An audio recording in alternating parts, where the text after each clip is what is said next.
Tunaambiwa kwamba Kristo alisema kwamba mmoja wenu atanisaliti, na aliposema haya maneno tunaambiwa kwamba wanafunzi walitazamana, walianza kutazamana na kusema sio mimi, sio mimi. Ningependa kukualika leo katika tafakari hii kujitazama kwanza kabla ya kutazama wale wengine. Uwe mstari wa kwanza, kujitazama kwanza, kuangalia moyo wako kwanza, tabia zako kwanza, kabla ya kuanza kuangalia maisha ya wale wengine. Ningependa pia kusema katika kusaliti huwa inauma sana, kwa sababu inatoka katika watu walio karibu na sisi sana, katika familia zetu, marafiki zetu, na pia wale ambao tunaofanya kazi nao, watu wa karibu. Na ndio maana hata Kristo mwenyewe ilimuuma sana kama mwanadamu wa kweli na Mungu kweli, kwamba yule ambaye aliishi naye karibu sana na kula pamoja naye alimsaliti. Wa pili ambaye ningependa kuangazia sio yule aliyemsaliti, bali ni yule aliyemkana. Ningependa kuangazia Petro.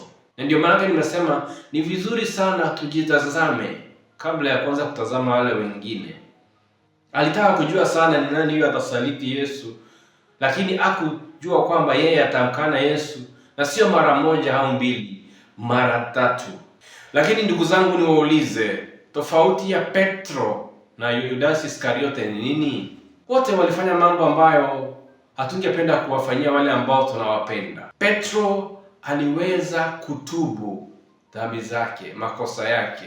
Petro alikuwa na matumaini kwamba huruma ya Mungu inatosha.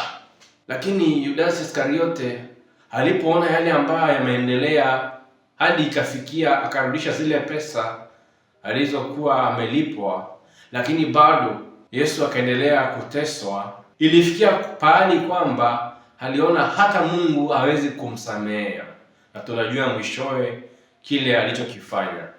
Basi nawahimiza siku ya leo, ndugu zangu, tusiwe watu wa kukata tamaa. Tumtumainie Mungu, tujue kwamba huruma ya Mungu inazidi dhambi zetu na makosa yetu. Kristo alijua kwamba Petro atamkana, lakini bado alimchagua kuwa kiongozi wa wale wengine. Hivyo basi tumaini letu sio kwa nguvu zetu, bali kwa Kristo aliye hai.